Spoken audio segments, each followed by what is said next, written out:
শ্রীমদ্ ভাগবতম অষ্টাদশ অধ্যায় বরাহদেবের সঙ্গে হিরণ্যক্ষ দৈত্যযুদ্ধ। শ্লোক নম্বর 1। মৈত্রেয় উবাচ তদেবমকর্ণ জলে সভাষিতম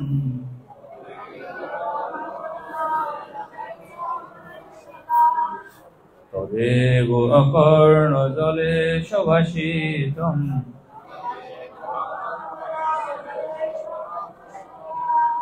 মহামনা তদ্বিষর্ণ দুর্মদ হরে মহামনা তদ্বিগণর্য দুর্দমা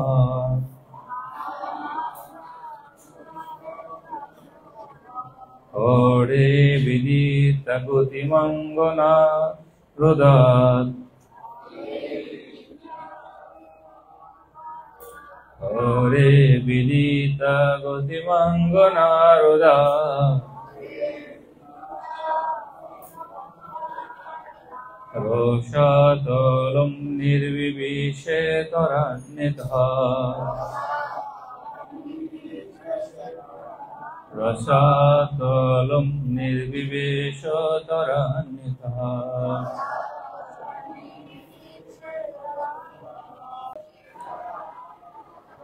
হরে কৃষ্ণ।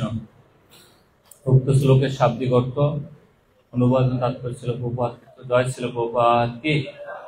মৈত্রেয় মহিষী মৈত্রেয় উবাচ বললেন তথা এবং এইভাবে অকর্ণ শ্রবণ করে জল ঐশী জলের নিয়ন্তা বরুণের ভাষিতম বাণী মহামনা দাম্ভিক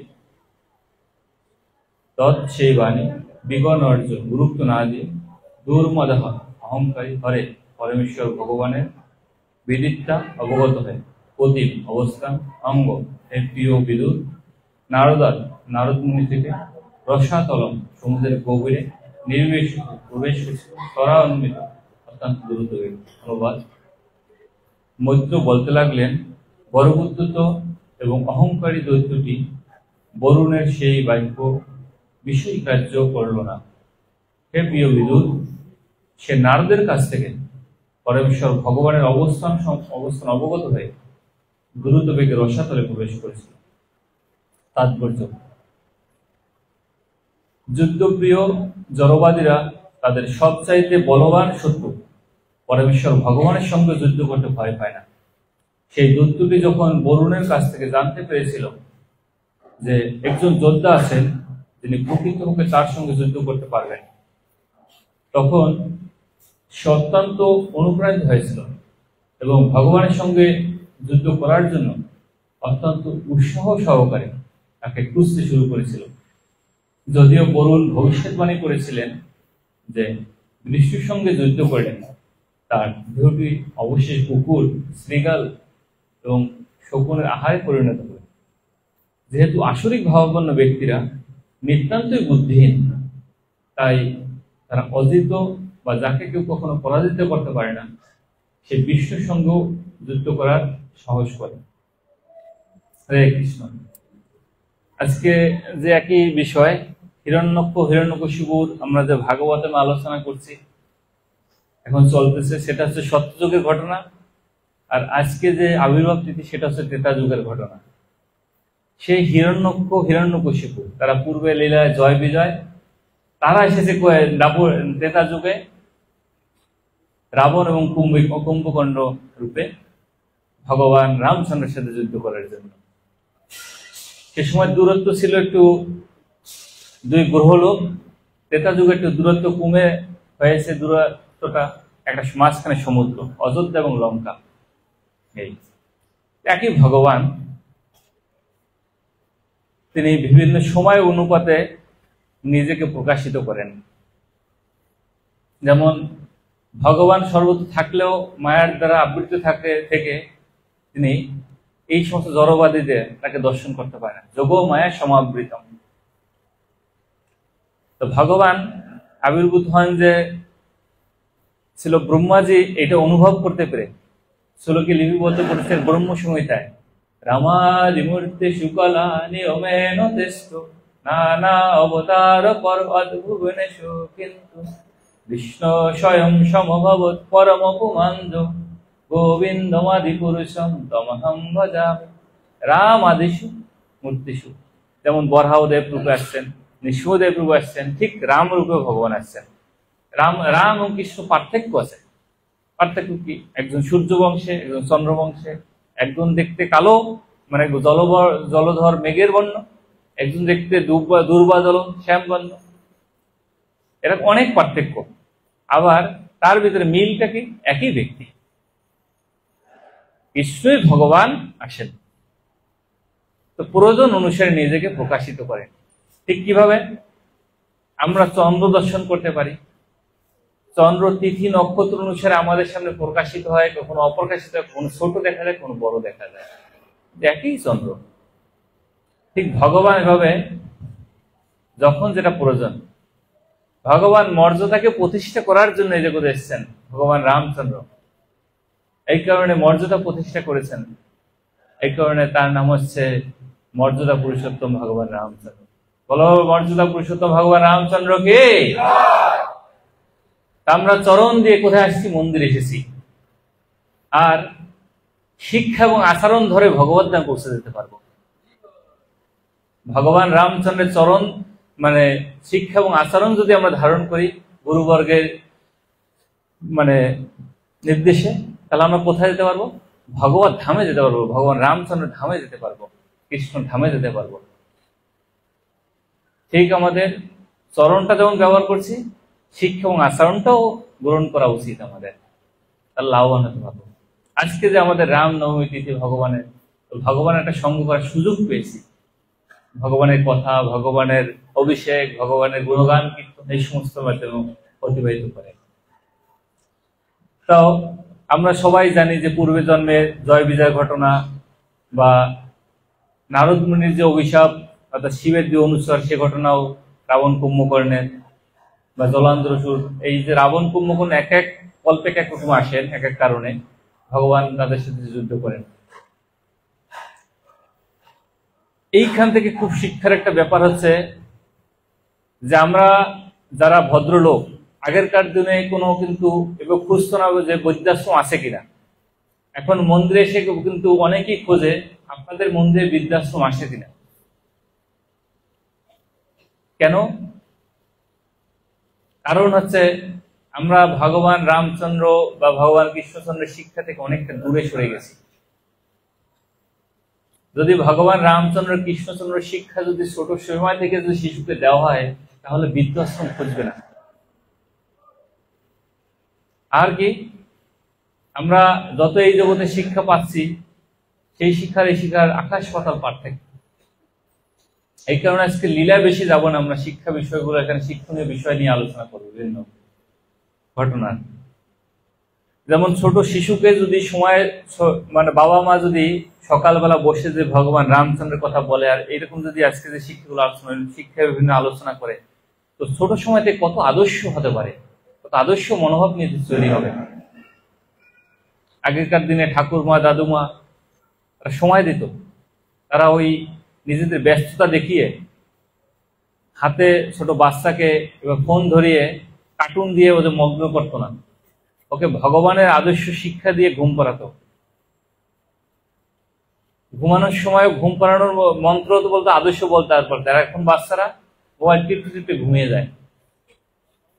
কারণ বলবে কেন? সমস্যাটা কোথায়?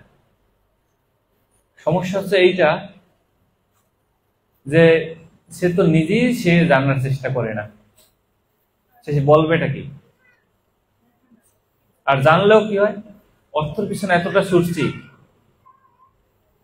তো অর্থ যে আসলে যে দুঃখ মানে সুখ দেবে না, সেই অর্থ দিয়েই তাকে এসে টাকা দিয়ে সেই অর্থ দিয়ে, যেহেতু অর্থ উপার্জন করে, বিদ্যবাসী সন্তানাদির সাথে আর থাকার সৌভাগ্য হবে না, সে অর্থ দিয়েই মানে কৌশলে তাকে, সে যেমন বাচ্চাকে কৌশলে মোবাইলে আবদ্ধ করে দিচ্ছে, তাকে কৌশলে বৃদ্ধাশ্রম আবদ্ধ করে দিচ্ছে। কিভাবে?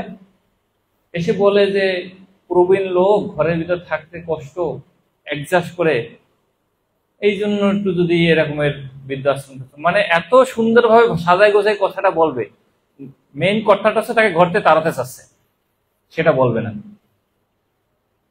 আমরা মন্দিরে দেখতে পাই যে কত মানুষ এসে বৃদ্ধাশ্রম খুঁজে, ইসকনকে চাপ সৃষ্টি করে যে বৃদ্ধাশ্রম খোলেন খোলেন।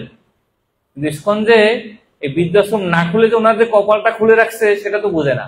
বৃদ্ধাশ্রম খুললে ওনাকেও তো খেদিয়ে দেবে, উনি দেবে ওনার বাবা মাকে, ওনাকে খেদাই দেবে ওনার সন্তানরা। আর না খুললে অন্তপক্ষে যেভাবে হোক ঘরে থাকতে পারতেছে। খুললে কিন্তু যার জন্য খুলবে তার সে কিন্তু নিজেরটা নিজেই খুলে রাখবে।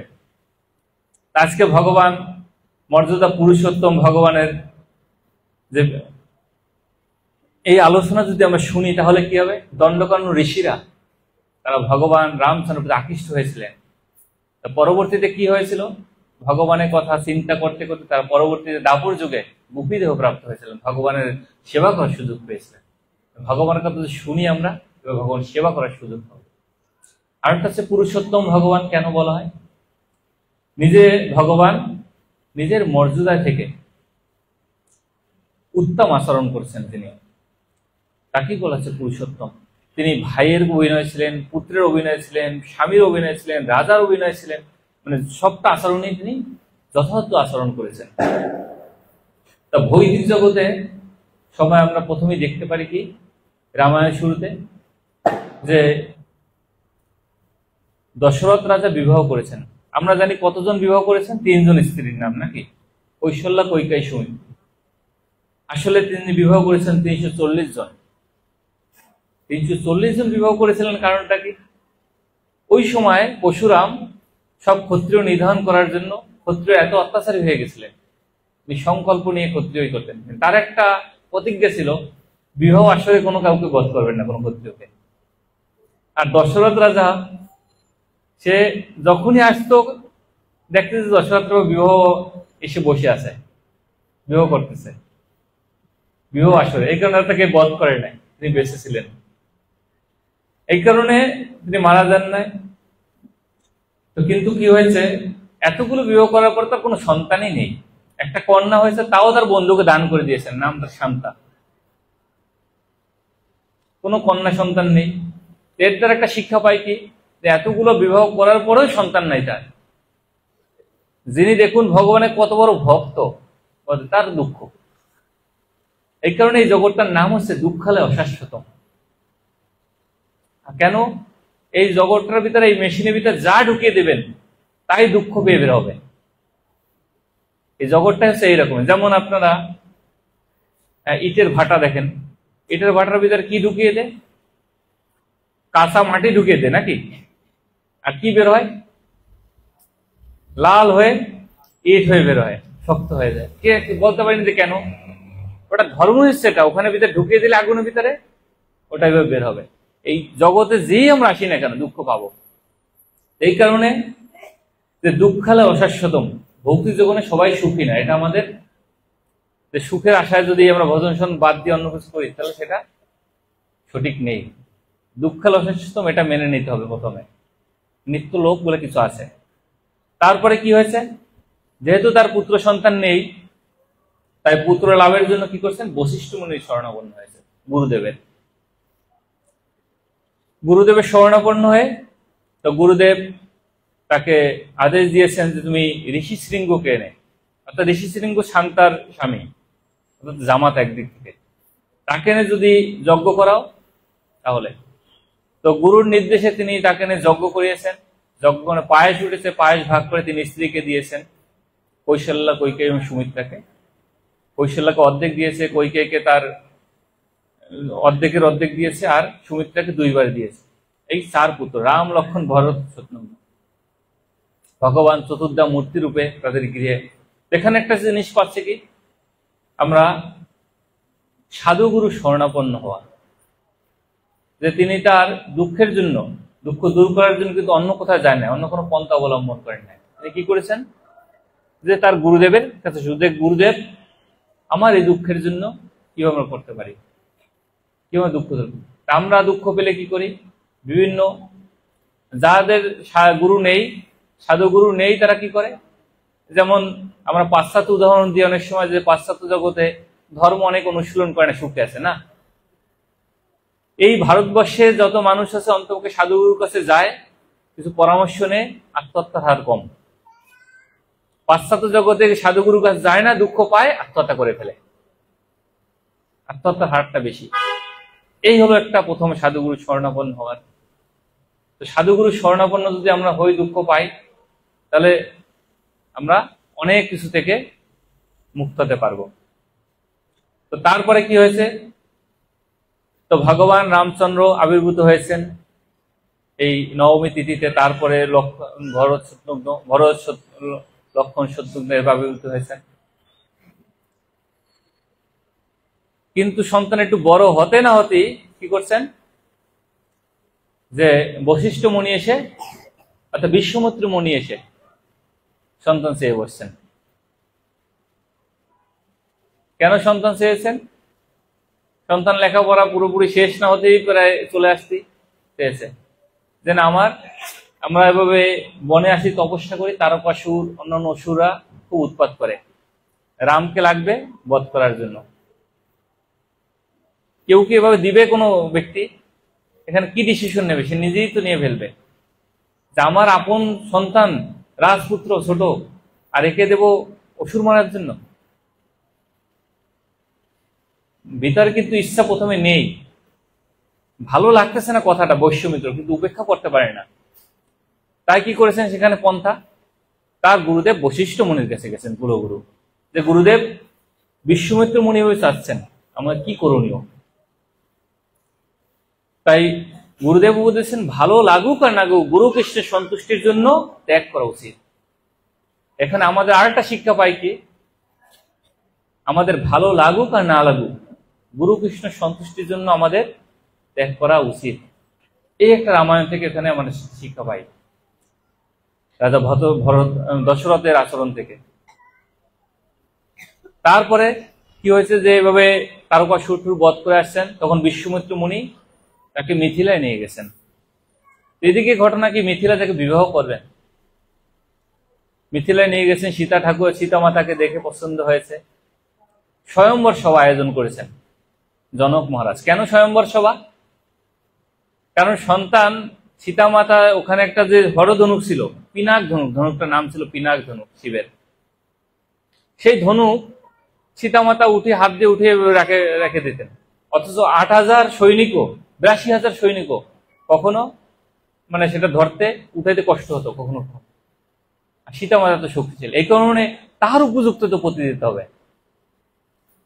এই কারণে সন্তানকে বিবাহ দেওয়ার সময় এই জগতে মানুষ কি করতে, অর্থ সম্পদেই, কিন্তু খুঁজতে দেখে না যে ভক্তি জীবন আচার আচরণ কেমন। আর তাতে কি হয়, কিছুদিন পরে আন্দোলন করতে হয়। বর্তমানে যে আন্দোলন করছে, ডিভোর্স চাই, কিছু লোকে এরকম আন্দোলনের পরবর্তীতে রূপ ধারণ করে। যেহেতু সনাতন ধর্মে কোনো ডিভোর্স নেই, সনাতন আত্মার একত্রে মিলন, পতি পত্নী একত্র হয়ে যায়, তো সেইভাবে করতেছে। তো ভগবান রামচন্দ্র সেই ধনুক ভেঙে সীতা মাতাকে গ্রহণ করছে। এখান থেকে একটা কি, যারা সংসারে আছেন, সন্তানাদি বিবাহ দেবেন, যে সমগুণ সম্পন্ন, সমশীল দেখে বিবাহ দেওয়া সন্তান। তো তখন রামচন্দ্র ভগবান ফিরে আসছেন, অযোধ্যায় ফিরে আসে, খুব আনন্দ। কিন্তু একদিন দেখতেছেন ভগবান পিতা দশরথ মহারাজ তার যে আমাদের সঠিক সময় যে সিদ্ধান্ত নেওয়া উচিত কিভাবে, একদিন তিনি তার দর্পণে আয়নায় দেখতে পাচ্ছেন চুল পাকতে শুরু করেছেন। চুল পাকা দেখে ভাবছেন যে এখন আমার সংসার থেকে রিটায়ার করা উচিত বা অবসর নেওয়া উচিত। তাই সাথে সাথে কি করছেন, যে তিনি সিদ্ধান্ত নিয়েছেন আমি রামকে রাজা করাবো, রাজা করে আমি অবসর গ্রহণ করব। তো সব দিকে এই খবর ছড়িয়ে গেছে। এই খবর ছড়িয়ে গেলে কি হয়, নিজের অঙ্গ থেকেও শিক্ষা নেওয়া। আমাদের চোখ যাচ্ছে, মুখ যাচ্ছে, তাও আমরা দিতে পারি না, অন্য কেউ ধরিয়ে দিলে আমরা রাগ করি। আর দশরথ কিভাবে শিক্ষা নিয়েছে এবং সঠিক সময় সঠিক সিদ্ধান্ত নেওয়া, যেটা যদি আমরা সঠিক সময় সঠিক সিদ্ধান্ত না নিই তাহলে কতটা ব্যর্থতা হতে হয়। যেমন ছোট শিশুকে ছোট সময় থেকে ধর্ম শিখাবে না বাবা মা, ছোট সময় থেকে যখন এরকম হবে, যখন আসক্ত হয়ে পড়বে, কোনো কিছু নেশা আসক্ত করবে, তখন বাচ্চাকে ধরে মারবে আর বাচ্চা আত্মহত্যা করবে, তাহলে বাবাকে মারবে, বাবা মা পুলিশ খবর দিয়ে দিতে হয় জেলে।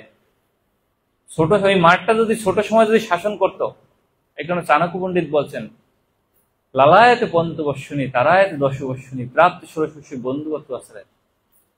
যদি সঠিক সময় সঠিক আচরণ না করে তাহলে অবস্থা বিপরীত ঘটতে পারে।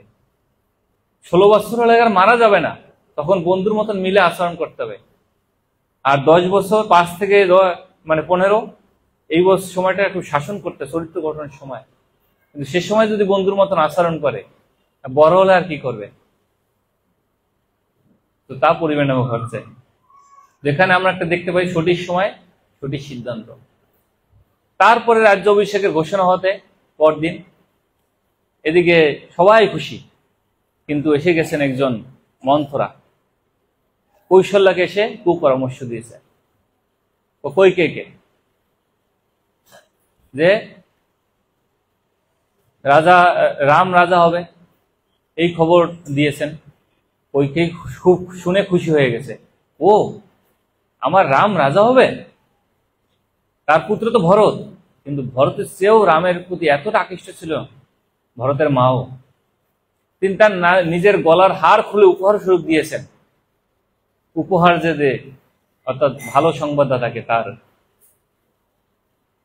সে কৈকেয়ী কি করেছে, সে উপহারটা গ্রাহ্য না করে উপহারটা ছুঁড়ে ফেলে দিয়েছে হারটাকে। আমি এগুলো চাই না, তুমি কি বোকা? তুমি কিসে খুশি হচ্ছ? যে এই সন্তান তো তোমার রাজা হবে, তুমি তো দাসী হয়ে থাকবে শুধু, তোমার ছেলে তো রাজা হবে না। তোমার এখন সময়, কারণ দশরথকে তুমি যখন আঙ্গুলে সমস্যা হয়েছিল, অসুস্থ হয়েছিলে, আঙ্গুলে রোগ হয়েছিল, তুমি চিকিৎসা শুশ্রূষা করেছিলে, তুমি 2টা বর পাও না, তুমি বর চাও। আর তার দ্বারা এরকম প্ররোচিত হয়, সে কি করেছে, সে বর চেয়ে বসলো। প্রথম বর কি না, আমার ছেলে ভরত রাজা হবে, ভালো। দ্বিতীয় বর, রাম 14 বছর যে রাজাও হয়, যে আবার সে দখল করে প্রজাদের নিয়ে, 14 বছর জন্য বন দিতে হবে। এইরকম একটা খারাপ ডিসিশন কেন নিল? এমনকি তার ছেলেও ভরতও ভবিষ্যৎ পরবর্তীতে তাকে তার উপেক্ষা করেছিল, তার কথা শোনেন নাই, রাজা হন নাই। কিন্তু এইরকম কেন ডিসিশন নিলেন? কারণ আমরা কার কথা করি বা কার সঙ্গ করি, সেটা অসৎ সঙ্গ ত্যাগ, এই বৈষ্ণব আচার, খারাপ সঙ্গের যে ফলটা কিভাবে তার প্রমাণ। এরকম একজন শ্রী জগন্নাথ বলদেশ্বর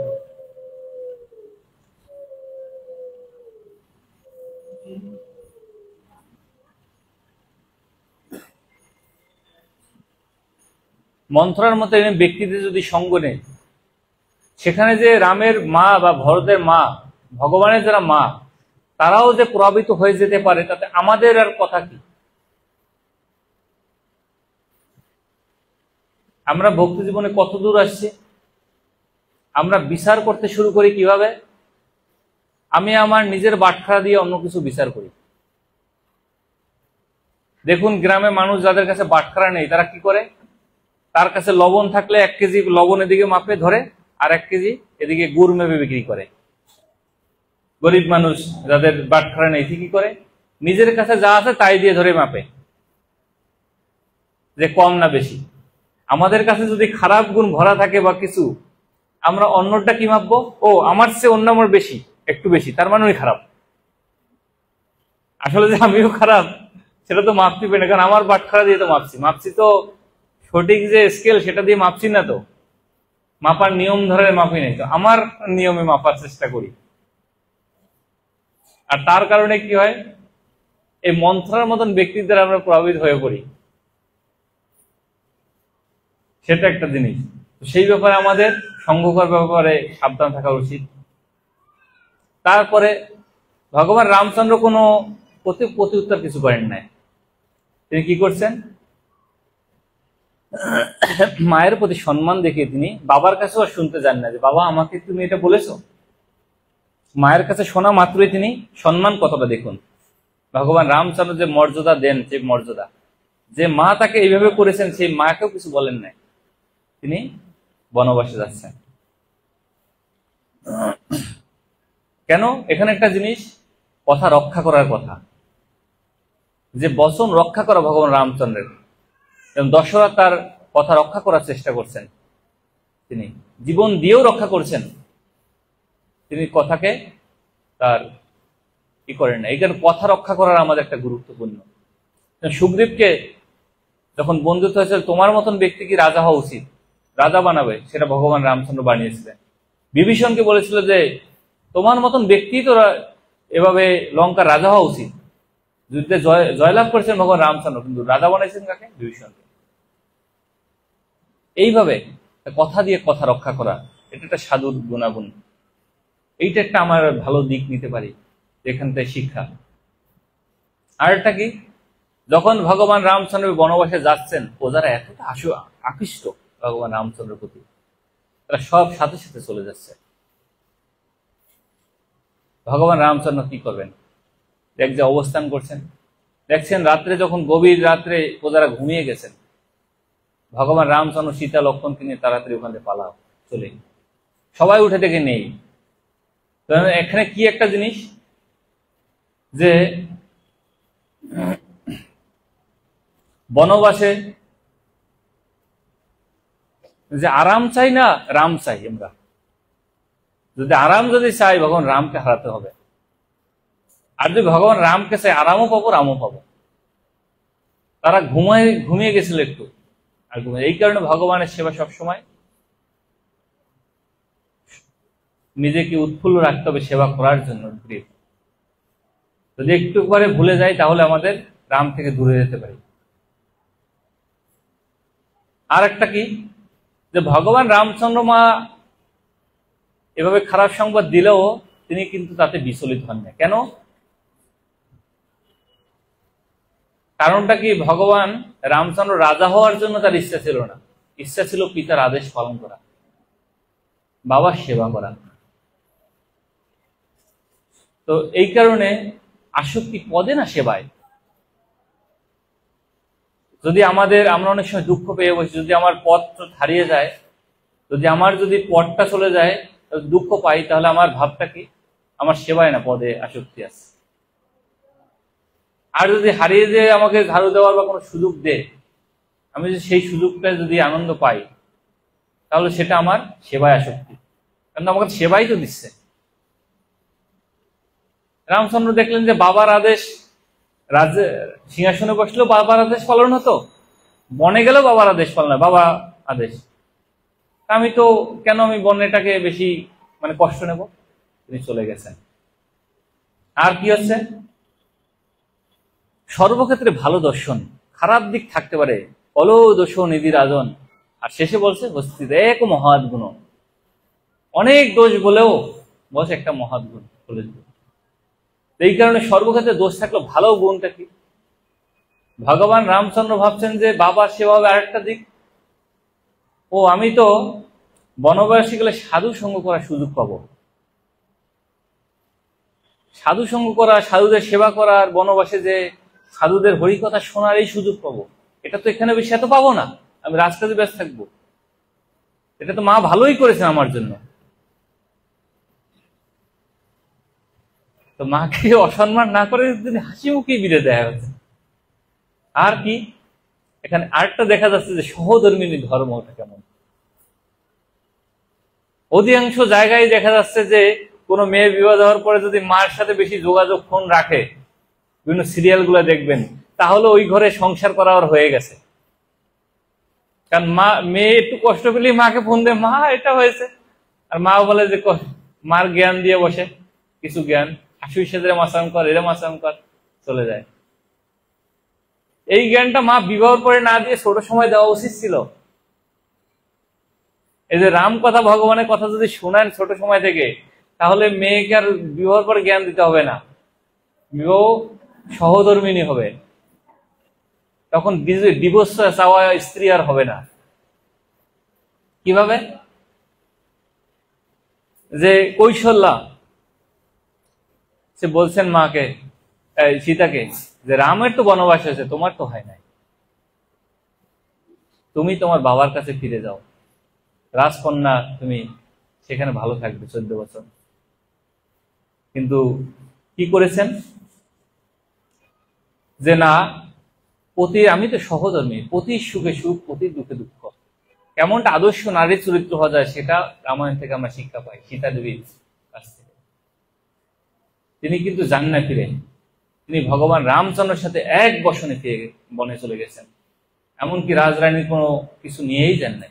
তার তো বলা হয় না যে সে বনবাসীর মতন যাবে, সে তো সবকিছু নিয়ে যেতে পারে, কিন্তু আমার পতি যেহেতু দুঃখিত বা গুয়ায় মানে অর্থাৎ বানপ্রস্থি আশ্রমের মতন বা বনবাসীর মতন, আমার তো সেরকম। অনেক জায়গায় পতি হয়তো কষ্ট করে চলে, নিজের ছেঁড়া কাপড়, পত্নী এমন কাপড় পরে পতির জীবনটাই বিপন্ন আনে, যে এটা না এনে দিলে আমার চলবে না।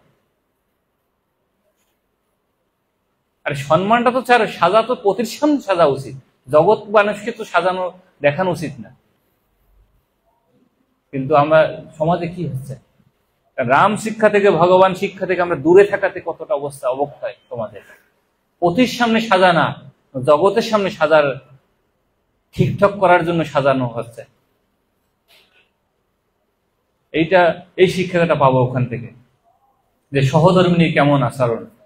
আরেকটা হচ্ছে কি, যে সেবায় সর্বদা সতর্ক থাকা, যে না ঘুমিয়ে থাকা।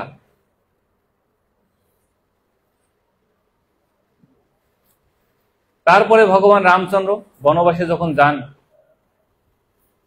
তখন ভরতকে সবাই খুব নিন্দা মন্দ অনেক কিছু করতেছে, যে তোমায় এভাবে ইচ্ছা ছিল তোমার মাকে দিয়ে এটাও বাস্তবায়ন করিয়েছে, অমুক তমুক। কিন্তু ভরত কিন্তু জানতো না এই ঘটনাগুলো। তো ভরত ভগবান রামচন্দ্রের কাছে ফিরে যান বনে, যে এরকম অবস্থা, তুমি চলো, আমি বনবাসে থাকবো, তুমি রাজা হবা। বলছে না, পিতার আদেশে আমি পালন করবো। কিন্তু ভগবান রামচন্দ্র বলছেন, তুমি ফিরে যাও, রাজত্ব করো।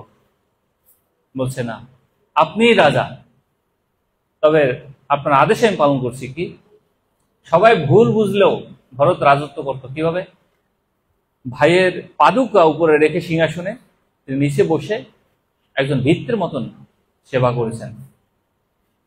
দূর থেকেও, যে আমরা গুরুদেবের বা ভগবানের কাছে থাকার সবসময় চেষ্টা করি, কিন্তু দূরে যেখানেই থাকি না কেন সেখানে বসে ভগবানের সেবা বা প্রচার করতে পারি, সেটা একটা শিক্ষা। যে তিনি সিংহাসনে বসেন নাই, নিচে বসে তিনি ভাইয়ের আদেশ পালন করছেন, রাজস্বায়ন করছেন অস্থায়ীভাবে। কারণ এখান তো কাউকে না কাউকে পালন করতে হবে রাজত্ব। যতদিন ভগবান রামচন্দ্র ইত্যাদি, প্রজাদের অবস্থা কি হবে সেটা। আমরা আরেকটা দেখতে পারি কি, যে লঙ্কার মতন জায়গায়ও ভক্ত থাকতে পারে। বিভীষণ, মন্দাদরি ভগবান ভক্ত। আবার ইসের মতন জায়গায় রাম রাজত্বের কথা আমরা সবাই বলি, কিন্তু রাম রাজত্বেও এরকমের মন্দাদরিও থাকতে পারে। এই কারণে বুঝে শুনে আমাদের সেটা চলতে হবে। ভালো জায়গা হলে যে সব ভালো হবে তা না, খারাপও থাকতে পারে। আবার খারাপ জায়গাও ভগবানের ভক্ত থাকতে, ভক্ত যে কোনো জায়গায় থাকতে পারে, সেখান থেকেই ভক্তত্ব হওয়া যায়। আমাদের এমন আশা করতে হবে না যে অমুকক্ষণে গেলেই ভালো ভক্ত হয়ে যাব। আমি যেখানে আসি এখানে থেকেও গুরুকৃষ্ণ আদেশ যদি পালন করি, এখানেও ভালো ভক্ত হতে পারবো। আমাদের সবাই যে মায়াপুরে যে চলে যেতে হবে না, বৃন্দাবনে চলে যেতে হবে না, যেখানে আসি সেখানে বেশিও করতে পারি। একটা জিনিস তো, ভাই ভাইয়ের সম্পর্ক যে কেমন হওয়া উচিত, ভগবান রামচন্দ্রের শিক্ষা থেকে আমরা দেখতে পারি। আমরা অধিকার লাভের জন্য যুদ্ধ করি, আর রামায়ণে দেখতে পারি যে ভাই ভাইয়ের যুদ্ধ অধিকার ত্যাগের জন্য যুদ্ধ। লক্ষণকে নিবেন না, লক্ষণ যাবেন ভাইয়ের সেবা করার জন্য। রামচন্দ্র বলছে তুমি রাজা হোক ভরত, আর ভরত বলছে না দাদা তুমি রাজা। কারণ কি? অন্যের অধিকারের জায়গা, অন্যর জায়গা অধিকার না করা, সেটা যে সেখানে তার, দেখুন অন্য অধিকারের জায়গা সেটা যদি অনৈতিক হয় সেটা গ্রহণ করা উচিত না।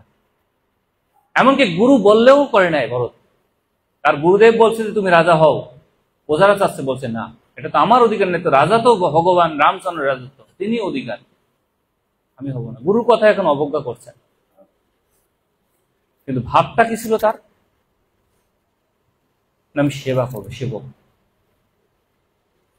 কি আমরা শিক্ষা পাচ্ছি এখান থেকে? ভাই সম্পর্কটা কেমন? এই জগতে ভাইয়ের ভাইয়ের জন্য কতটা দূরত্ব হয়ে যাচ্ছে, শুধু মানে কি স্বার্থের জন্য। কিছুটা স্বার্থ এভাবে বিসর্জন দিলে কতটা সম্পর্ক ভালো হতে পারে, সেটা আমরা দেখতে পারি রামায়ণ থেকে। এইরকম যদি চরিত্র যদি আমরা আলোচনা করি, আমরা প্রতিদিন পাঠ হয় ঘরে ভগবানের কথা, তত কতটা ঘরে দিব্য পরিবেশ বিরাজ করবে। তারপরে কি হচ্ছে যে ভক্তের প্রতি ভগবান কৃপা কেমন, বা ভক্তের আচরণটা কেমন হয়। কে ভক্ত কে অভক্ত আমরা প্রথম বুঝতে পারি না, যখন পরিস্থিতি খারাপ হয় তখন বোঝা যায়। যখন সুপর্ণাকা আসছে, যখন ভগবান রামচন্দ্র, সীতা এবং হনুমান, লক্ষণ তারা বনবাসে ঘুরতেছিলেন, হনুমান ছিলেন না এখানে, তখন সুপর্ণাকে এসে বিবাহ করতে ভগবান রামচন্দ্র সৌন্দর্য আকৃষ্ট। ভগবান রামচন্দ্র বলছেন আমি এক পুত্র, মর্যাদা কেমন দেখুন, প্রতিজ্ঞা তার, এক পুত্র এক মূর্তি। তুমি লক্ষণের কাছে তো হাসাহাসি করে পাঠিয়েছে, লক্ষণকে বিবাহ করবে, তো লক্ষণ নাক কেটে দিয়েছে। প্রথমে এসেছিল খুব সুন্দরী রূপ ধারণ করে, যখনই নাক কেটে দিয়েছে তখন কি ভয়ঙ্কর তার রূপ, একেবারে সেই রাক্ষসী রূপ। তার পুতনা প্রথম মা সেজেছিল, কিন্তু পরবর্তী কি ভয়ঙ্কর রূপ। ভক্তি জীবনে অনেকে দেখতে পাই অনেক সময় কে ভক্ত বা কে ভালো, যখন বোঝা যায় পরীক্ষায় যখন একটা বিপদ ঘটে, তখন তার মুখ থেকে কেমন ভাষা বের হয় বা আচরণটা থেকে বোঝা যাচ্ছে যে কেমন ব্যক্তি সেটা। পরিচয় দেওয়া লাগে না, পরিচয় নিজেরটা নিজেই দেয়। এই জগতের ব্যক্তিকে কে কার পরিচয় দেয়? পরিচয় দেওয়া লাগে না তো। দেখবেন আপনার মানুষের সাথে একে অপরের সাথে দেখা হলে পরিচয় দেওয়া লাগে না, নিজে বলে আমি অমুক। পরিচয় দিয়ে ফেলেছে, ভালো না মন্দ সেটা। তো এই কারণে আমাদের কি সেখান থেকে দেখতে পাচ্ছি পরিস্থিতি যেমনই হোক, ব্যবহারটা কেমন হওয়া উচিত ভক্তের, সবসময় ভক্ত ভাবটা থাকা উচিত। সুন্দরী এবার আসছে, লক্ষণ কিন্তু করবেন, সেবক হিসেবে সেবাই করবেন। তারপর নিজের চরিত্রটাও ঠিক রাখা উচিত। যেমন বালি এবং সুগ্রীবের সাথে ভগবান যখন যুদ্ধ করছেন, কেন বালি ছিল তো শক্তিশালী, বালির এমন বর প্রাপ্ত ছিল ভগবান, মানে যার পক্ষে তিনি মানে যার সাথে যুদ্ধ করবে তার সাথে দ্বিগুণ শক্তি হবে বালির, এরকম একটা বর প্রাপ্ত করা ছিলেন। কিন্তু তার সাথে ভগবান রামচন্দ্র সম্পর্ক না করে কেন সুগ্রীবের সাথে করলেন, রাজ্যহারা ব্যক্তির সাথে? কারণ যখন একে মেরেছিলেন, বালিকে বধ করেছিলেন ভগবান পিছন থেকে, বালি প্রশ্ন করছেন ভগবান আমাকে পিছন থেকে কেন বধ করলেন, আপনি নিয়ম তো লঙ্ঘন করলেন। বলছে যে চরিত্রহীন তার ক্ষেত্রে নিয়ম আর নিয়ম না, এটাই তার জন্য বাস্তবতা। তো কেন? কারণ তুমি তোমার ভাইয়ের বউকে পর্যন্ত তুমি অপহরণ করেছো, তোমার জন্য এর চার কি হবে? যখন রামকে বধ করেছেন তখন লক্ষ্মণকে পাঠিয়েছেন ভগবান রামচন্দ্র যে যাও রাবণের কাছে কিছু শিক্ষা নিয়ে আসো। রাবণের কাছে যেতে বলছে তোমরা জয়লাভ করেছো কারণ আমি আমার চরিত্র ঠিক ছিলাম না, তোমরা সৎ। আমি নিজের সুন্দর স্ত্রী থাকার পরেও আমি অন্য স্ত্রীর প্রতি আকৃষ্ট হয়েছি, এই কারণে আমার পরাজয় আজকে। এই কারণে এটা আমাদের একটা শিক্ষণীয়, আমার চরিত্রটা কেমন হওয়া উচিত রামায়ণ থেকে ভগবানের। তারপরে সীতা মাতা কি করেছে, বনে হরিণ দেখেছে, হরিণ দেখে সোনার হরিণ দেখে আকৃষ্ট হয়েছে। বারণ করার পরেও রামচন্দ্র না ধরে দিতে হবে, তো সেই হরিণের পিছনে যখন ছুটে তখন মরিচ ভগবান রামচন্দ্রের স্বরকে নকল করে যখন ডাকে তখন কি হয়, যে সীতা মাতা তখন লক্ষণকে পাঠায়। তো এখানে একটা শিক্ষা ব্যাপার হচ্ছে কি, যেমন সোনার যেমন হরিণ হয় না, পাথরের যেমন সোনার বাটি হয় না, রাতারাতি কেউ ধনী হয় না। অনেক স্ত্রী তার পুরুষ মানে পতিকে রাতারাতি ধনী বানাতে চায়, জীবনটা বিপন্ন ফেলে দিতে পারে। এখানে পরিশ্রম করে ধীরে সুস্থে ভাবে অগ্রসর হওয়া উচিত। মায়া ধরতে চাইলে দুঃখ আছে। যেমন সোনার লঙ্কা পুরে শেষ হয়ে গেছে কেন? রাতারাতি যে ব্রাহ্মণের যা পাওয়া উচিত তাই তো। বিশ্বশ্রবা মুনি এবং কৈকসী, রাবণের বাবা মা, যখন এইভাবে একটা সোনার লঙ্কা তার তৈরি করার জন্য, এই সোনার লঙ্কার মালিক ছিল মূলত শিব, তৈরি করেছিল পার্বতীকে। তো গৃহে প্রবেশের দিন, তো গৃহে প্রবেশ যখন করবেন তখন ব্রাহ্মণ ডেকে তো গৃহে প্রবেশ অনুষ্ঠান করতে হয়। তো বিশ্বশ্রবা ঋষিকে যখন ডাকছেন, তখন বিশ্বশ্রবা ঋষি যজ্ঞটজ্ঞ করেছেন, ব্রাহ্মণকে দেবে, এটা কি উপহার দেবে বা দক্ষিণা দেবে। বিশ্বশ্রবা ঋষি কে চেয়ে বসছে? কিছু চাচ্ছে না। তার স্ত্রী জোর জোর করে করে কৈকসী চাইতো, চাও চাও, তখন চেয়েছে। কি চেয়েছে? যে লঙ্কাটাই যা চাবো তাই দেবো, আচ্ছা লঙ্কাটাই। তখন সে পার্বতী দেবী অভিশাপ দিতেছে, তুমি লঙ্কা পেয়েছো, এই লঙ্কা পুরো তো ছাই হবে, তোমার বংশ শেষ হবে এই লঙ্কায়। স্ত্রী নিজের জ্ঞানে না আসে, স্ত্রীর কথা মতন তুমি চলেছো, ফলটা তো তাই হয়েছে। তো সেখানে একটা মানে শিক্ষা কি, যে মায়া ধরতে চাইলে ভগবান থেকে যে কত দূরে থাকতে হয়। তার কি হয়েছে? মায়া চাইছে বিদায় সীতা ঠাকুরানীকে অনেক দূরত্ব থাকতে হয়েছে। আর ধৈর্য এবং শান্ত সেবা লক্ষণ দেখতে পাই। যখন সীতা হারিয়ে গেছে, মানে সীতা যখন যাচ্ছেন এভাবে, মানে সীতা যখন খুঁজতে বলছে লক্ষণকে যে যাও ভাইকে বিপদ থেকে রক্ষা করো, যাবে না সীতা, লক্ষণ। কিন্তু সীতা বলতেছে যে তুমি কি তাহলে তোমার ভাই বিপদ তুমি আমাকে ভোগ করতে চাও? এই কি তোমার বনে আসার উদ্দেশ্য? কতটা খারাপ কথা বলুন। যে লক্ষণ 14 বছর একদিন ঘুমানো নাই, খায়ানো নাই, এই কথাটা কিভাবে? যেদিন লক্ষণ বনবাসে যায় সেদিন থেকে, তো যখন রামচন্দ্র ভগবান বনবাস থেকে ফিরে আসে, সেই সময় সবাই ভগবান রামচন্দ্রের জয়ধ্বনি দিচ্ছে। তাদের কুলগুরু বলতেছে লক্ষণেরও সমান জয় আছে লক্ষণের। তখন রামচন্দ্র ভগবান বলছে, গুরুদেব লক্ষণ তো দিচ্ছে, লক্ষণ তো আমার ভাই, আমি জানি সেবা করছে, এ বলার উদ্দেশ্য কি? বলছে এ কথা লক্ষণই বলবে, লক্ষণের কাছে শোনো। কি লক্ষণ? হ্যাঁ, আমি 14 বছর খাই নাই আর ঘুমাই নাই। তুমি তাকে তো প্রতিদিন আমি খাবার দিয়েছি।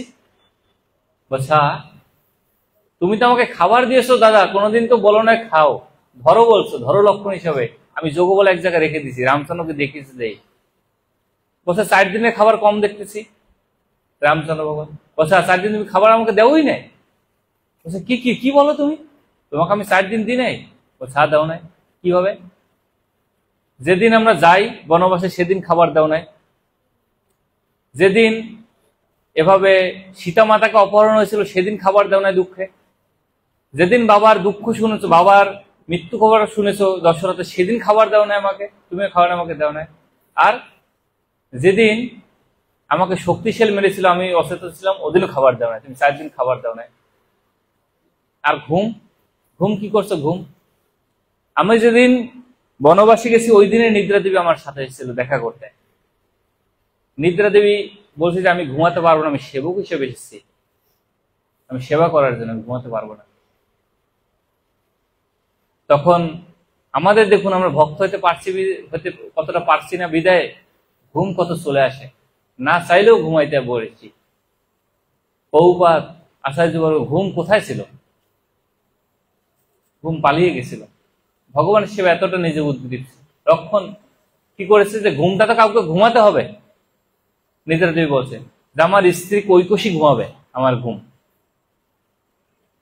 তিনি না ঘুমিয়ে না খেয়ে সেবা দিয়েছেন, চেষ্টা। মানে আর কি, যখন রামচন্দ্র এভাবে কথা, মানে লক্ষণের কথায় শুনে, লক্ষণ সীতামাতার কথা শুনে গেছেন, ভগবান রামচন্দ্রের কাছে যে ভগবান রামচন্দ্র বোকা খেয়েছেন লক্ষণ।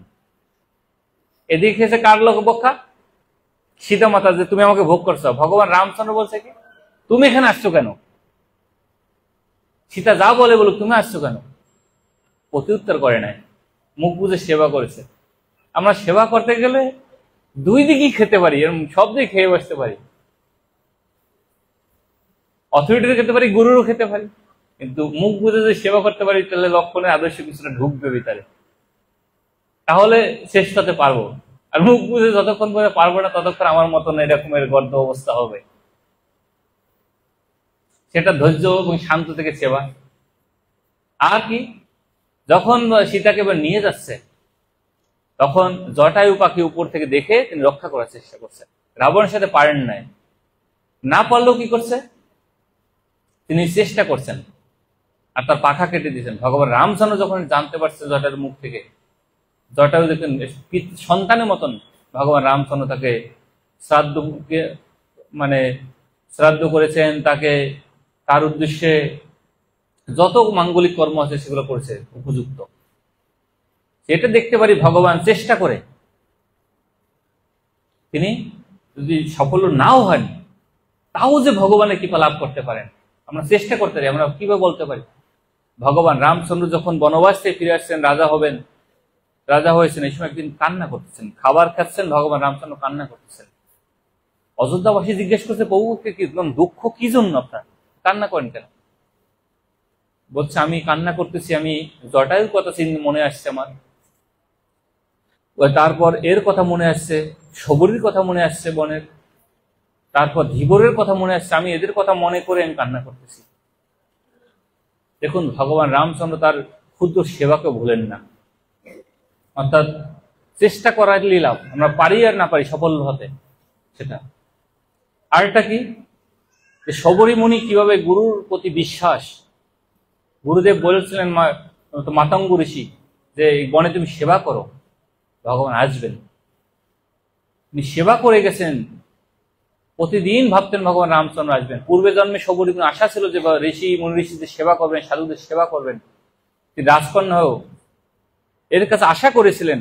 অর্থাৎ আমরা তো তীর্থে যে এটা চাই ওটা চাই, আর শবরী সে পূর্বে জন্ম রাজকন্যা ছিল, সে প্রাকৃত্যর কাছে, প্রাকৃত্য তুমি সবাই মনোবাসনা পূর্ণ করো, আমার মনোবাসনা হচ্ছে আমি রাজকন্যা হয়ে, যেহেতু সাধু সন্তদের সেবা করার বা দর্শন করার সুযোগ পাইনি, সব আমার সবসময় ঘেরা থাকে লোকজনে, মানে বেড়া দিয়ে বা কিছু সুরক্ষিত, এমন জন্ম দেওয়া যেন আমি পাই। পরবর্তী জন্মে একটা কুৎসিত দেহ প্রাপ্ত হয়েছে, কিন্তু বিবাহের সময়ই তাকে স্বামী ফিরে চলে গেছে। সে বনে যে মাতঙ্গ ঋষির আশ্রমে আশ্রয় নিয়েছেন, আর মাতঙ্গ ঋষি বলেছিল যে তুমি এখানে থাকো, ভগবান রাম আসবে, তুমি তার দর্শন। ভগবান রামচন্দ্র যে তার ফল খেয়েছিলেন, আশীর্বাদ করেছিলেন। গুরু কৃষ্ণের সেবা যদি করি আমরা বিশ্বাস সহকারে। আবার কি, আমরা দেখতে পারি ভগবানের চরণে নূপুর আছে, কিন্তু কয়জনে জানি নূপুরের আকার কি, কোনটা বড় কোনটা ছোট? ভগবানের চরণে নূপুর যে কোনটা বড় কোনটা ছোট আমরা কতজনে জানি?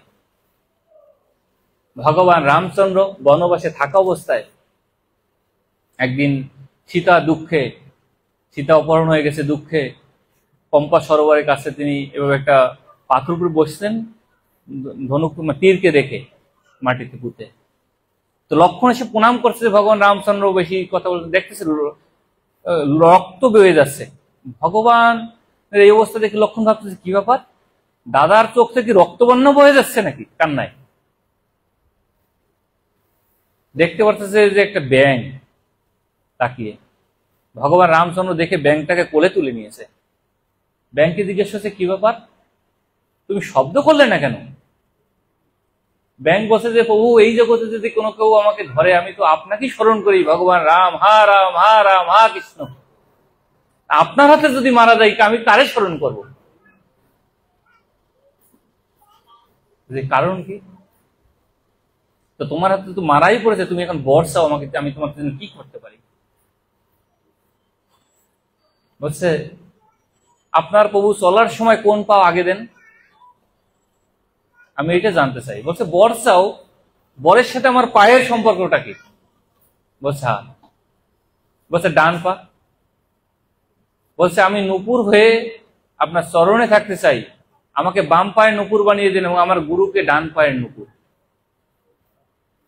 বলছে ডান পায়ের বাম পায়ের নূপুর, তো গুরুর কি?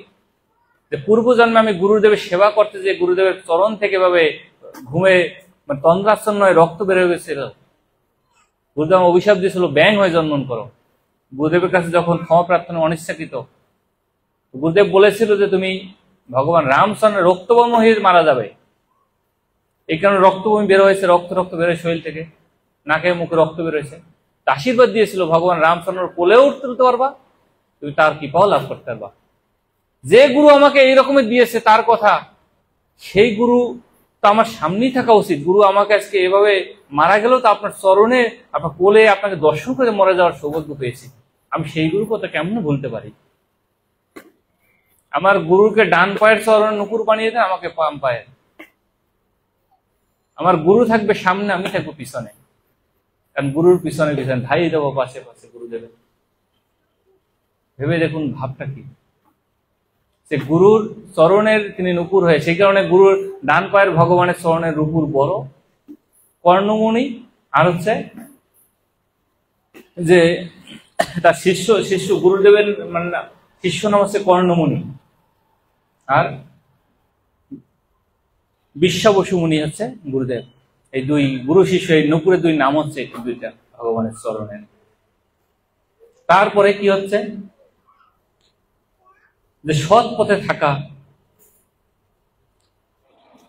সেটা আমরা আলোচনা করেছি যে কিভাবে। তা আগে যখন সুগ্রীবের সাথে যুদ্ধ করতে গেছেন বালি এবং সুগ্রীব প্রথমে খুব মার খেয়েছে। মার খেয়ে রামচন্দ্রের কাছে আসছেন ভগবান। তখন ভগবান রামচন্দ্র বলছে, ও লক্ষণ, একটু আশীর্বাদ করে দাও। তো লক্ষণ একটা পারিজাত ফুলের মালা সুগ্রীবের গলায় পরে দিছে। কারণ কেন মার খেয়ে আসছে? কারণ সুগ্রীব আর এটা দেখতে একই রকম বালি। ভগবান রামচন্দ্র বলতেছে যে আমি যে যুদ্ধে তোমার সহায়তা করবো, দুইজন তো একই, কারে তীর মারবো আমি বুঝতে পারতেছি না, এইখান তো তুমি মার খেয়ে আসছো। তো লক্ষণ তার গলা থেকে একটা মালা পরিয়ে দিয়েছেন সুগ্রীবকে, আর এদিকে বালি মারা গেছে। তার কারণটা হচ্ছে আগে লক্ষণ হচ্ছে আদি গুরু, তাকে গুরুর কৃপা দরকার, তারপরে ভগবানের কৃপা লাভ করতে পারে। সেই কারণে গুরু কৃপার যে দরকার, আগে ভগবানের কাছে যাওয়ার আগে, সেটা একটা শিক্ষা পাই আমরা। তো তারপরে কি না হচ্ছে বল ও বুদ্ধির ব্যবহার দেখতে পারি আমরা। যখন দেখতে পারি রামায়ণে সুগ্রীব জয়লাভ করেছেন, এখন সবাই সহযোগিতা করার জন্য ভগবান রামচন্দ্রকে একমত হয়েছে সীতাকে খুঁজে বের করবেন, সীতা মাতাকে। তখন হনুমান যাচ্ছে পার হয়ে লঙ্কায় যাবে, যাওয়ার পথে লাফ দিয়ে দেখা যাচ্ছে যে সেখানে সুরসা নামে এক রাক্ষস উঠেছে, ভয়ঙ্কর। এর পথ বন্ধ করে দিয়েছেন কার? হনুমান লাফ দিয়ে যাচ্ছে কিন্তু পথ বন্ধ করে দিচ্ছে। তো সূর্যের সাথে কথাবার্তা হচ্ছে। সূর্য বলছে আমি ব্রহ্মার এভাবেই আছি, আশীর্বাদ প্রাপ্ত। বুদ্ধি এবং বল কিন্তু ছিল, এবং বুদ্ধিটা ব্যবহার করতে হবে আমাদের। বুদ্ধি ব্যবহার না করি তাহলে হবে না। এখানে হনুমান থেকে বল বুদ্ধি ব্যবহারের শিক্ষা আমরা পাই। যখন যাচ্ছে তখন সূর্য তাকে বলছে যে ব্রহ্মার আমি আশীর্বাদ প্রাপ্ত হচ্ছি, যেখান থেকে যে পার হবে আমার মুখের ভিতরে তাকে প্রবেশ করতেই হবে, তাহলে পারবে না। তো হনুমান কি করেছে, তার অনিমায় যোগ শক্তি ছিল, সিদ্ধি ছিল, নিজেকে অনেক বড় করতে শুরু করছে। সূর্য যত বড় হয় তার চেয়ে বড়, হঠাৎ করে ছোট হয়ে সূর্যের মুখের ভিতরে ঢুকে আবার বের হয়ে গেছে। সূর্যকে বলছে দেখো তোমার কথা আমি পালন করছি, তোমার মুখে ঢুকছি, প্রবেশে বেরো হয়েছি, তুমি আমাকে যেতে দাও। তখন সূর্য তাকে যেতে দেয়। এখানে একটা বল এবং বুদ্ধিটা কিভাবে কাজে লাগিয়ে তিনি কিন্তু তার কৌশলে জয়লাভ করেছেন। যে কারণটা কি? এটা ছিল ভগবানের মায়া। ভগবান এত বড় কাজের যাকে দক্ষতা দায়িত্ব দিচ্ছেন, তাকে কি ভগবান পরীক্ষা নেবেন না? আমরা এই মন্দির জীবনে আসছি, ভক্তি জীবনে এসছি, আমাদের কি যদি ভগবান বড় দায়িত্ব দিতে, আমাদের পরীক্ষা কি ছোট হবে? বড়ই হবে। হনুমানের যদি এরকম কৃপা হয় তাহলে হয়তো পাশ করতে পারবো, এরকম বল বুদ্ধি খাটিয়ে। তা না হলে কেমন হবে আমাদের অবস্থাটা সেটা। তারপর কি, তাহলে হনুমানের কৌশল, আমরা হচ্ছে ভক্তরা যে কৌশল কিভাবে হওয়া উচিত সেটা দেখতে পাই। যখন হনুমান যে পৌঁছছেন সেখানে দেখতে হচ্ছে রাম নাম লেখে লেখে রাম কীর্তন হচ্ছেন। তো সে দেখতেছে বিভীষণের সাথে পরিচয় হয়েছে, জেনে নিছেন যে কোথায় রাবণ বা কিছু বা সীতা কোথায় দেখা করছে। কিন্তু এসের সাথে কিন্তু বন্ধুত্ব পাতায় না ওই সময় বিভীষণের সাথে। তারপর জেনে টেনে তিনি কৌশলে ধরা দিয়েছেন রাবণের কাছে, বেঁধে নিয়ে গেছে, আর সব পুড়িয়ে ছারখার করে দিয়েছেন। ছারখার করে দিয়ে তখন কি করেছে, দেখা যাচ্ছে রামের এক সৈনিক কত পাওয়ার, অন্য তো সৈনিক আর সবাই আসলে কি হবে, রাবণের সৈনিকদের সব মনোবল ভেঙে দিয়েছে। তারপর কৌশলে কিন্তু বিভীষণকে নিয়েও আসছে। এটা কতটা কৌশল তার কি, যে এখানে আমরা দেখতে পারি যে এর অহংকারটা কেমন। রাবণ তো যখন নিয়ে গেছেন তখন বিভীষণ, মন্দাদরি সবাই পরামর্শ দিচ্ছেন রাবণকে যে তুমি একে ফিরিয়ে দাও, মাতা সীতাকে ফিরিয়ে দাও। কিন্তু তিনি অহংকারে ভাবছেন, অহংকারী ব্যক্তি যতই সৎ পরামর্শ দিক মানে ওর মনে স্বার্থ আছে, আমাকে কেন দিচ্ছে। এতটা অহংকারী ছিল যে দেখো আমি সীতাকে নিয়ে আসছি। এটা তো যেখানে সীতা হরণ করেছে সেখানে কিন্তু লক্ষণ রেখার কথা বর্ণনা নেই, বর্ণনা আছে কোথায়। এই কথাটা কটাক্ষ করে এটাই বলেছিল মন্দাদরি, যে তুমি এত শক্তিশালী ভাবো না, তুমি তো লক্ষণ রেখাই ভেদ করতে পারো না, তুমি নিজের কি শক্তিশালী ভাবো। রাবণকে দিয়েছে খোসামের একটা কথা বলে, কিন্তু সৎ পরামর্শ, কিন্তু তার চোখে আঙুল দিয়ে দেওয়ালেও কিন্তু বুঝতে পারে না অহংকারের কারণে। এই কারণে অহংকার আমাদের দূর করে যখন আমাদের কেউ সৎ পরামর্শ সাধুগুলো দেবে সেটাকে গ্রহণ করা উচিত, তাহলে আমরা সঠিক পথে থাকতে পারবো। আর নিরহংকারটা কিভাবে, যখন হনুমান গেছেন, হনুমান যে আবার ফিরে আসছেন সবকিছু কৌশল অবলম্বন করে, সীতামার সাথে দেখা, কথাবার্তা বলে, তখন জাম্বুবানাদি সবাই হনুমানের জয় জয় নিচ্ছে, খুব প্রশংসা করতেছে, ও হনুমান তুমি শ্রেষ্ঠ, এটা শ্রেষ্ঠ।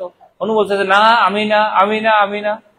ভগবান রামচন্দ্র এক সময় বিরক্ত বলছে যে এটা বলো কেন, হনুমান তো নিজেই বলতেছে যে সে এই শ্রেষ্ঠ না, তারা এই না, মানে নিজের কোনো কিছু কৃতিত্ব নাই, তোমরা কেন বলতেছো। তারপরেও বলতেছে জাম্বুবান, সবাই হনুমানের জয়ধ্বনি দিচ্ছে। তখন ভগবান রামচন্দ্র বলছে তুমি তো ওই করে নাই, জয়লাভ করো নাই, তো আমি করেছি, তাহলে রাগ করে ভগবান রামচন্দ্র বলছে, হ্যাঁ প্রভু আপনি করেছেন, কারণ সবই তো আপনার আশীর্বাদের কারণে আমার হয়েছে। হনুমান থেকে এই শিক্ষাটা আমরা যদি কিছু লাভ করে বসি, জয়ধ্বনি যদি সবাই দিয়ে বসে, আমরা তো জয়বান হয়ে যাই। আর এখানে কি শিক্ষাটা, এতজনে জয়ধ্বনি দিলে ভগবান রামচন্দ্র পরীক্ষা করে নিচ্ছে যে তোমাকে জয় দিচ্ছে, আমাকে জয়, তিনি বলছে আপনারই জয়। এটা যে আমাদের নিরহংকারী থেকেছে সেবা করা, সেটা ভগবান স্মরণীয় দুঃখ দুর্গত। যখন মাতা সীতা মাতার সাথে দেখা হয়েছে, সীতা মাতা জিজ্ঞাসা করছে তুমি মা আপনি কেমন আছেন বা কিছু, সব বলছে আমি ভালো আছি, ভগবান রামচন্দ্রের দুঃখ নেই। তা ভক্ত যেখানেই থাকুক ভগবানকে স্মরণ করে তিনি সুখে থাকেন, এটা হচ্ছে একটা দিক। কিন্তু আবেগ নিয়ন্ত্রণ থাকতে হবে ভক্তের, আবেগকে বিবেক দ্বারা নিয়ন্ত্রণ করতে হবে। যদি বিবেক না থাকে তাহলে কিন্তু সমস্যা। হনুমান যখন গেছেন, মা সীতা বলছে তোমার প্রভু তো পারে মুহূর্তের ভিতরে আমাকে নিয়ে যেতে এখান থেকে, কেন নিচ্ছে না কেন, যে মা আমার প্রভু তো চোর না, আমার প্রভু তো চোর না, তিনি হচ্ছে রাজপুত্র, আপনার সে রাজ, আপনাকে তো চুরি করে নিবে না, আপনাকে রাবণ চোর হতে পারে, আমার প্রভু তো চোর না। হনুমান যদি চাইতেন তিনি কিন্তু যাওয়া লাগতো না ভগবান রামচন্দ্রের সেতু বেঁধে, হনুমান কিন্তু কাঁধে ফেলেই নিয়ে আসতে পারতেন মাতা সীতা ঠাকুর রানীকে, আনেন নাই। কারণ আমার প্রভু আপনাকে বীরের মতন এসে রাবণকে বধ করে আপনাকে নিয়ে যাবে সসম্মানে, আপনি ধৈর্য ধারণ করুন, আপনার কিছু হবে না। এখানে দেখুন তিনি ভগবান রামচন্দ্রের সম্মানের প্রতি কতটা রেখে, আবেগকে কিন্তু তিনি জানতেন ভগবান রামচন্দ্র দিকে দুঃখ পাচ্ছে, এদিকে মা সীতা ঠাকুরের দুঃখ পাচ্ছে, আমি কেন নিয়ে যাচ্ছি না সীতা মাতাকে, কিন্তু তা করেন না, আবেগকে কিন্তু কন্ট্রোল করে কিন্তু মর্যাদাকে, ভগবান মর্যাদাকে কিন্তু মূল্যায়ন করেছেন। তারপর কি কঠিন কঠিন কাজ হলে অন্য যদি নাও পারি, গুরু বৈষ্ণব যে দিয়ে থাকে সেখানে আমরা করার যে চেষ্টা করা, অনুপ্রেরণা, সেটা আমরা এর কাছ থেকে লাভ করতে পারি, হনুমানের কাছ থেকে। হনুমানকে কি বলেছিল, যখন যুদ্ধ চলতেছিল, যুদ্ধ চলা অবস্থায় কি কি আনতে বলেছিল হনুমানকে, লক্ষণকে যখন শেল মেরেছিল? বিশল্যকরণ, যেভাবে লক্ষণের জীবন রক্ষার জন্য। কিন্তু হনুমান চিনত কোথায় পর্বত, কোথায় সে বিশল্যকরণ চিন্তই না। এটা কি গাছ, একটা ট্যাবলেট, না লতা, না পাতা, কিছু এটা চিন্তই না। বলেছে হনুমান আমার ভাই লক্ষণ কষ্ট পাচ্ছে। ভগবান রামচন্দ্রের দুঃখ দেখে ভগবান রামচন্দ্রের ইচ্ছা তার বাস্তবায়ন করে ভক্ত। জানেনই না জিনিসটা কি, সেবাটা কি, বলছে বাস হা বাবু। তিনি আর কোনো দ্বিতীয় উত্তর বলেন না যে না পারবো না, জানি না, চিনি না, আমার দ্বারা সম্ভব না। এখান থেকে আমরা একটা অনুপ্রেরণা পাই যে এভাবে যে গুরু কৃষ্ণ যদি কিছু বলে চেষ্টা করতে পারি।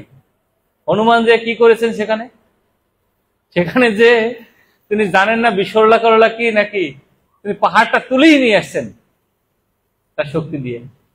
এটা অনুপ্রেরণা পাই। আর যে কি গুরু কৃষ্ণের কৃপার প্রয়োজন। ভগবান রামচন্দ্র নিজের বাম দিয়েই তো মারতে পারতেন রাবণকে, না, অগস্ত্য মুনি গুরু তাকে বান দিয়েছিল আশীর্বাদ স্বরূপ, সে বান দিয়েই মেরেছেন। গুরু কৃষ্ণের কৃপা নিয়েই তিনি জয়লাভ করছেন। এখানে আমাদের জন্য কাজ করে যায়, সেখানে গুরুদেবের যে কৃপার দরকার আছে বৈষ্ণবদের, সেটা। আর কি হচ্ছে, সর্ব পরিস্থিতিতে নিজেকে স্থির রাখা, এটা ভগবান রামচন্দ্র থেকে দেখতে পাই। আর বিনীত থাকা। ভগবান রামচন্দ্র প্রথম থেকে দেখুন কত দুঃখ, শিক্ষা লাভ করেছেন, তিনি আসবেন, কিন্তু সেখানে প্রথমে এসে কি না, তাকে বিশ্বমিত্র মুনি চেয়ে নিয়ে গেছেন তারকাসুরকে বধ করতে। তারপর যখন তিনি সেখান থেকে ফিরে আসছেন বিবাহ করে, রাজপুত্র হবেন, দেখুন দুঃখটা কেমন। পরদিন তাকে রাজা বানাবে, আর সেই দিনই ঘোষণা হয় তাকে বনবাস। সেখানেও তিনি স্থির। তারপরে বনবাসে গেছে, যে স্ত্রী ত্যাগ করে সেই স্ত্রী কিন্তু অহরণ হয়ে গেছে, সেখানেও স্থির থেকে তিনি তার কর্তব্য কর্ম তিনি উল্লঙ্ঘন করেন না, তার মর্যাদা। তিনি নররূপে আসছেন, নররূপেরই দেখিয়েছেন আচরণ, তিনি অন্য কিছু দেখাচ্ছেন না। তারপরে সেতু বন্ধন করতে যে তিনি কি করেছেন, বিনীতভাবে। তিনি তো পারতেন একটা ধনুক মেরে সমুদ্রে জল শুকিয়ে ফেলতে, না করে তিনি সবার সহযোগিতা নিয়ে তিনি সেতুকে শুকিয়ে ফেলে, সেতু বেঁধে সমুদ্র উপরে, তারপরে জয়লাভ করছেন। তারপরে কি করছেন, যে যখন সীতা মাতাকে নিয়ে আসছেন, যে সীতা মাতাকে নিয়ে কথা যখন উঠছে, তখন ত্যাগও করেছেন মর্যাদা, অর্থাৎ রাজ্যে প্রজাদের প্রতি সন্তুষ্টি বিধানের জন্য। আর প্রজাদের সন্তুষ্টিটাই তিনি চিন্তা করেছেন। এই যুগে রাজার যদি সন্তান যদি যত খারাপ কাজে করুক, 10 জন প্রজা মারতে চাইলেও প্রজা মারবে, কিন্তু সন্তানকে বিচার করবে না। রামচন্দ্র ভগবানের এই মর্যাদা নিয়ে এই তথাকথিত সমাজ যে চশমা পরে আছে, সেই চশমা দিয়ে বিচার করার চেষ্টা করে। চশমার বাহিরে তো কোনো চেষ্টা করার সুযোগ নাই। বলে যে নারীদের প্রতি অবিচার করেছে, কিন্তু নারীদের প্রতি কতটা যে সম্মান তার। এই জগতের রাজারা তো বউ থাকা অবস্থায় 10টা বিবাহ করে বসে অনেকে। ভগবান রামচন্দ্র তার পত্নীকে উদ্ধার করার জন্য কি না করেছেন, বানরের সাথে বন্ধুত্ব, এভাবে যুদ্ধ করা, ভাইয়ের যে জীবনটাকে মৃত্যুপন্ন করা, কি না করেছেন। তারপর তাকে রাজরানীর মতন নিয়েছেন সসম্মানে। তার এনে তখন প্রজারা বলেছেন যে এইভাবে গর্ভবতী ছিলেন সীতা মাতা। প্রজারা বলেছে যে সন্তান কার সন্তান, অসুরের নাকি সন্তান নিয়ে সন্দেহ। কারণ কি, এটা একটা দিক, যিনি ভবিষ্যতে একজন রাজার পুত্ররাই তো ভবিষ্যতের রাজা, তাদের জন্ম নিয়ে যদি মানুষ এভাবে সংশয় করে, তাহলে সেক্ষেত্রে তো তার পরীক্ষা বা এটা তো হওয়া উচিত। ভগবান প্রজাদের প্রতি সম্মান, দেখুন প্রজা বৎসল্য কেমন। এই কারণেই মানুষ সবসময় কান্না করে রাম রাজত্ব চাই। কিন্তু রাম আসবে কোথায়, রামের মতন আদর্শবান আসবে কোথা থেকে আমরা রাম রাজত্ব চাই। রামের মতন প্রজাও আমরা হতে চাচ্ছি কয়জনে। রামের চরিত্র পড়ব না, রামায়ণ পড়ব না, কিন্তু মুখে মুখে চাবো রাম রাজত্ব চাই, রাম রাজত্ব চাই। কষ্ট স্বীকার করবো না, কিন্তু ভালোটা চাইতে চাই। তো সীতা মাতাকে সেক্ষেত্রে কি করেছেন, তিনি বনবাসে দিয়েছেন। তা বনবাসের পূর্বে একটা লীলা আছে মাতা সীতার। তা মা সীতা যখন ছোট ছিলেন, তখন বনে খেলাধুলা করতেছেন। তখন বনে খেলাধুলা অবস্থায় দুইটা তোতা পাখি, টিয়া পাখি কথোপকথন করতেছেন। কারণ এই রামলীলা ভগবান রামচন্দ্রের আবির্ভাবের আগে থেকেই পাঠ হতো, কারণ এই লীলা নিত্য ভগবানের। সে পাখি বলতেছে এভাবে সীতা হবে, এবার জনকের কন্যা, রঘুপতি রাম হবে, বিবাহ হবে, এই হবে, সব কথা বলতেছে। এ সব শুনে একটা সীতা মাতা যে বলো আরো বলো আরো বলো, যে শুনতে আগ্রহী হয়েছে, যে আরো বলো, বলতেছে খুব শুনে। তো সীতা মাতা এই পাখি তখন উড়ে যাবে, বলছে আমি সেই সীতা, তোমরা যে আলোচনা করছো জনক মাতা আমার সাথে মিলে যাচ্ছে, আমি সেই সীতা। রাম কোথায়? রাম হচ্ছে অযোধ্যা দশরথের পুত্র রূপে, সব বলেছে। তখন সীতা মাতা এই শোনার জন্য পাখিকে বলছে আমার এখানে থাকো তোমরা দুইজনে। বলছে না আমি থাকবো না। তো তার বান্ধবীদের বলছে যে তুমি ধরে রাখো এই সে দুই তোতাকে। তো তারা বলছে না আমরা এখানে থাকবো না, আমাকে থাকো, রাম কথা শোনাও, আমি থাকি, তোমাকে সব আদর যত্ন ভালোবাসা সব দেবো। তোতা বলছে যে না, আমি এখানে থাকলে ভালো থাকবো না, বনের পাখি বনেই রাম কথা বলে ভালো, এই কারণ আমি যে মুনির কাছে, বাল্মীকি মুনির কাছে রামায়ণ, সেই আশ্রমে রামায়ণ পাঠ আমি সেখান থেকে আমরা শুনেছি, সেটাই বলতেছি, আলোচনা করতেছি। আমরা সেখানে সেটাই ভালো থাকবো, রাম কথা শুনবো, রাম কথা আলোচনা করবো নিজের ভিতরে, সেটাই ভালো আছি, আমি তোমার রাজপ্রাসাদে থাকতে চাই না। তাও সীতা মাতা অধৈর্য হয়ে বলছে ঠিক আছে, যে পাখি বলছে যে আমরা থাকবো না, আমাদের মানে ধরো না। তো তার সঙ্গে সাথীদের দ্বারা সীতা মাতা ধরিয়েছেন স্ত্রী পাখিটাকে। স্ত্রী পাখি ধরে বলছে আমি যে গর্ভবতী, বাচ্চা ডিম প্রসব করবো, ডিম বাচ্চা পর আবার চলে আসবো, তুমি আমাকে ছেড়ে দাও। সীতা মাতা অধৈর্য হয়ে রাম কথা শুনে এত আকৃষ্ট হয়েছে, ভালো হয়েছে লেগেছে, রাম মানে সীতাকে মানে পাখিকে রেখেই দিয়েছে, তার কাছে ছাড়েন নাই। পুরুষ পাখিটি চলে যায় কিছুদিন, পুরুষ পাখি যাওয়ার সময় অভিশাপ দিছে, আমি যেহেতু আমার স্ত্রী ভাবে ডিম মানে সন্তান প্রসব বা ডিম প্রসব করবে, ডিম ফুটবে বা ডিম দেবে, তাকে সে অবস্থা তুমি বেঁধেছো, আমাকে বনবাসে আলাদাভাবে রেখে দিল, আমাকে কি করেছো, তোমাকে আমি অভিশাপ দিলাম, তুমি রামচন্দ্র থেকে গর্ভবতী অবস্থায় বনবাসে থাকবে পত্নী থেকে। আর সেই পাখি দিয়ে পাখি পরবর্তীতে মারা যায়, পুরুষ পাখিটি, স্ত্রীর দুঃখ চিন্তা করতে করতে। তো সেই একটা অভিশাপের কাজ, এটা ভগবানেরই মূলত লীলা, এই জগতের লীলা কিভাবে সংবরণ করবেন এটা। তো প্রজাদের সন্তুষ্টি বিবরণের জন্য আর কি আমরা একটা দেখতে পারি তপস্যার ভাব। রাবণ, কুম্ভকর্ণ, বিভীষণ একই জন, তিনও ভাই তপস্যা করেছিল, কিন্তু ফল ভিন্ন ভিন্ন। রাবণ চেয়েছিল যে আমার কেউ এই জগতে মানুষ আর বানর এগুলোকে কোনো কেয়ার করতো না, সে অন্য সবাইকে অহংকারে মরতে হয়। সে বলতো এর দ্বারা যেন কারণ মৃত্যু না হয়, মানুষ আর বানরের বড় চায় নাই। এই কারণে ভগবান নররূপে এসে আর বানরদের নিয়ে সহযোগিতা করে রাবণকে বধ করেছিলাম।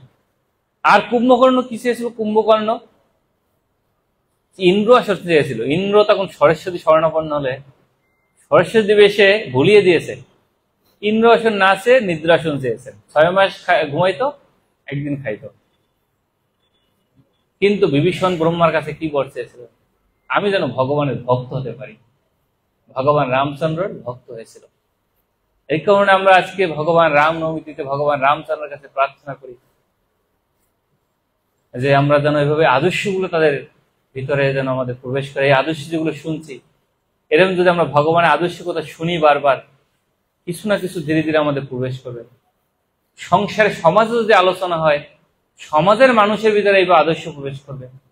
সংসারে যদি আলোচনা হয় নিজের সংসারে, তো সংসার হবে। বাবা মা তো সময় দেয় না সন্তানদের।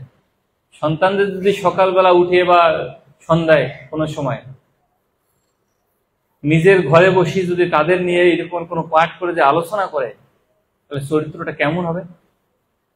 কতই না সুন্দর হতে পারে চরিত্রটা। তখন কি বাবা মাকে বনবাসে যেতে হবে, নাকি সন্তান বাবা মার সুখের জন্য বনবাসে যাবে দরকার হলে? কোনটা হবে? বনবাসে কি এখনকার যুগ বলে কি বলতো, তুমি কথা দিয়েছো, তুমি কথা পালন করো বনবাসে, যে আমি যুবরাজ, নাকি কৈকেয়ীকে তাই বলতো না, মানে একে দশরথকে। এখনকার যুগে যদি কেন তথাকথিত রাম নামধারী ব্যক্তি হতো, সে কি বলতো, আমি তো কথা দিই নাই, তুমি সেবা নিয়েছো স্ত্রীর কাছ থেকে, তুমি কথা দিয়েছো, তুমি যে বুঝ করো, আমি করব না, তুমি বনবাসটা রক্ষা করো, 14 বছরের জন্য যাও, আমাকে ছেড়ে দাও রাজপ্রসাদ। আর ভগবান রাম কি করেছে, না বাবা কথা দিয়েছে আমি পালন করব, এই কারণে বাবাকে বৃদ্ধাশ্রমে পাঠাবে না, তখন সন্তান কষ্ট হলেও, সন্তান বেলকুলিতে থাকলেও ঘরে জায়গা না হলে বাবাকে ঘরে রাখবে। আর তা না হলে আমার ছেলে আমার প্রতি অগাধ সম্ভ্রম, আমার ঠিকানা তাই বৃদ্ধাশ্রম। বৃদ্ধাশ্রম অগাধ সম্ভ্রম বলে হবে না, আসলে সম্ভ্রম নাকি ষড়যন্ত্র সন্তানের। সন্তান বলতে পারে না, বউকে দিয়ে আসতে পাঠিয়ে দেয়। সন্তানের চরিত্রটা ভালো হবে, আমরা ভালো ভক্তি জীবন অগ্রসর হতে পারবো।